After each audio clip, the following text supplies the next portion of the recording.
The latest formal photograph of the British royal family was intended to be a symbol of unity, a carefully curated image of a monarchy in transition, standing firm against the winds of modern scrutiny. But for those with a sharp eye for detail, the image revealed a chilling subtext. Amidst the sea of dark suits and military regalia, one figure stood out as a singular splash of color, but it was the ornament resting upon her brow that held the true story. What happened when Queen Camilla took Princess Catherine's tiaras by force is a tale that has shocked the royal household to its core. But it was Prince William's incandescent reaction that truly left Buckingham Palace reeling. This was not merely a dispute over jewelry. It was a high-stakes battle for respect, legacy, and the very soul of the crown. It all began in late October, just as the gears of the royal machine were grinding toward two of the most significant engagements on the autumn calendar.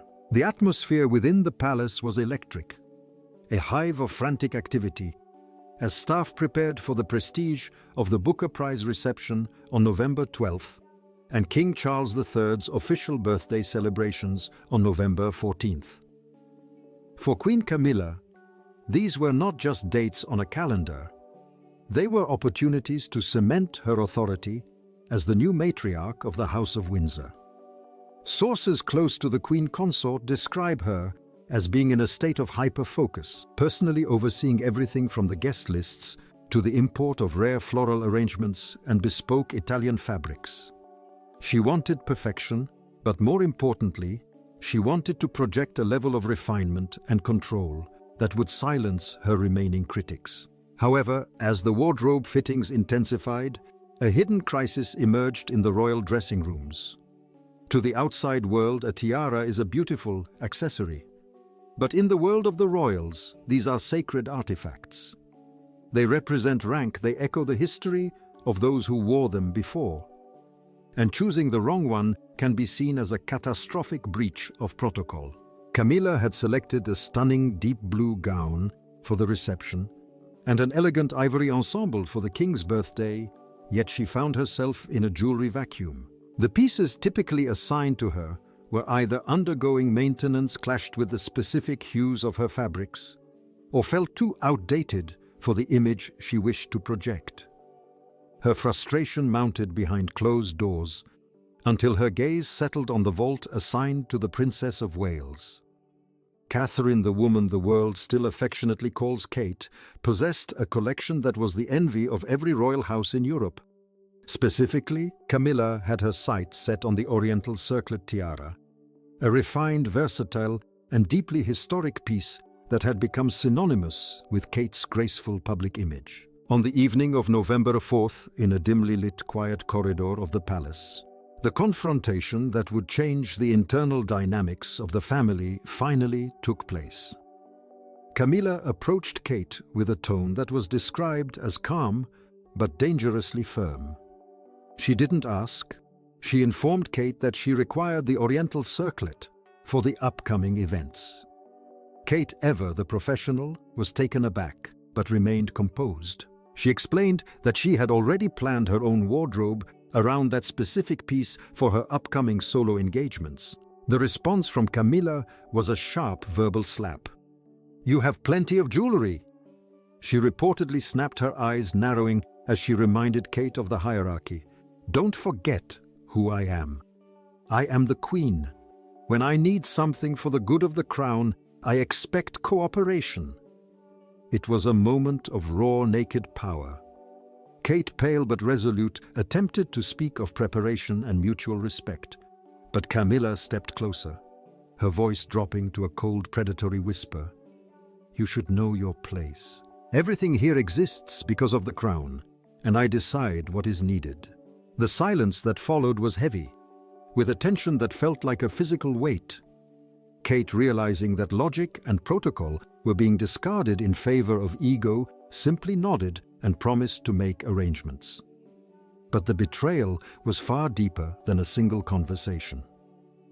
The next morning, the palace whispers turned into a roar of silent shock. Camilla had not waited for Kate to hand over the jewelry. Instead, her personal security team, accompanied by her senior designer, staged an unscheduled raid on the royal jewelry vault. The guard in charge, a man bound by decades of strict protocol, was visibly shaken.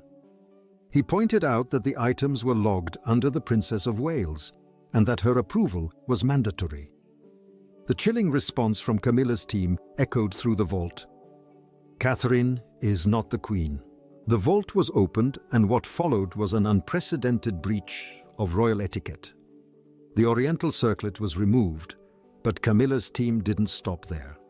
They took the Cambridge lover's knot tiara, the piece most famously associated with the late Princess Diana, and now the crown jewel of Kate's personal brand. Finally, they seized the lotus flower tiara, a lighter, more delicate piece that Kate had worn during her early formative years as a royal. To the staff watching, this wasn't an act of necessity. It was a deliberate humiliation. It was a message to Kate and to the entire household that the old rules no longer applied to the Queen Consort. When the news reached Catherine at 4:30 p.m. via the head of the vault, John Harrington, she was devastated. She asked in a low, trembling voice if they had been taken without her consent. The answer was a grim yes. Years of royal training allow a person to mask their emotions. But in the privacy of her sitting room, Kate's composure finally fractured. She wasn't just losing access to diamonds, she was losing her agency within a family she had served with unwavering loyalty for over a decade. An hour later, she marched to Camilla's office, finding her surrounded by staff and aides. Kate demanded to know why 2 additional tiaras had been seized. Camilla's response was a short, sharp laugh of derision. "I took them because I could," she told Kate in front of the entire room. "You were behaving as though you were already queen. It's time you learned that I am the one who wears the crown now." The humiliation was complete. Kate turned and walked out, her hands shaking her dignity, the only thing she had left to cling to. However, the drama took a darker turn later that evening when a loyal palace aide, Lady Eleanor Whitmore, approached Kate with a secret that would ignite a firestorm. Someone from the wardrobe team had overheard a fitting discussion. The lotus flower tiara, a sacred piece of the royal collection, wasn't even being prepared for Camilla. It was being fitted for her granddaughter Lola Parker Bowles for a private appearance. This was a catastrophic violation of royal statute. Royal tiaras are reserved strictly for the bloodline and working members of the family. To loan one to a non-royal for a personal family event was not just improper, it was a desecration of the crown's legacy. This was the final blow for Kate. The insult wasn't just to her, it was to the institution itself. The night felt colder, the palace quieter, as Kate tucked her children into bed. Prince George, always sensitive to his mother's moods, asked if she was all right. She forced a smile for her children, but inside she was waiting for the one person who could truly protect her. Prince William had been away on a formal assignment with Princess Anne, but rumors were already swirling that he was returning early. When he finally arrived on the morning of November 7th, the palace seemed to breathe again. The children jumped into his arms, and for a fleeting moment Kate felt the warmth of safety return to her chest. But the mask she had worn for days began to slip the moment they were alone in their private quarters. William didn't need to ask. He saw the fatigue in her eyes, the tension in her shoulders. He sat beside her on the sofa, his voice a low protective rumble. "Something's happened. Tell me." And so the floodgates opened. Kate described the confrontation in the corridor, the raid on the vault, and the humiliation in front of the staff. But more importantly, she explained the psychological weight of the pieces that had been taken. She spoke of the Oriental circlet as her symbol of balance and leadership. She spoke of the lover's knot as her connection to the memory of Diana, a role she felt she had to carry with the utmost care. And she spoke of the lotus flower tiara as her symbol of renewal, a piece that had helped her find her identity when everything felt overwhelming. They weren't just jewels, William. she whispered through tears. They were pieces of my journey, and they were taken just to make a point. The silence that followed was the most dangerous silence in the history of the modern palace. William sat perfectly still, his muscles tense, his jaw locked, in a display of quiet, incandescent rage. "That is unacceptable," he finally said. "You deserve dignity, and you will have it. This will not end like this." He stayed with her that night, a steady protective presence, but his mind was already clear. There would be no waiting for a better time. There would be no polite letters. The following morning, at exactly 6:54 a.m., William woke with a singular purpose. He told Kate they were going to act immediately.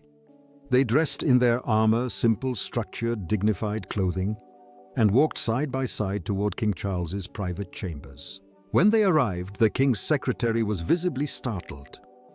They weren't on the schedule, but William's expression made it clear that schedules were irrelevant. When Charles appeared, a folder tucked under his arm, he was caught completely off guard. "William, Catherine." "What is this about?" he asked. The door to the study closed, shutting out the rest of the world. William didn't mince words. He laid out the serious breach of protocol, the unauthorized removal of the tiaras, and the humiliation his wife had endured in front of the palace staff. Charles's face tightened with every word.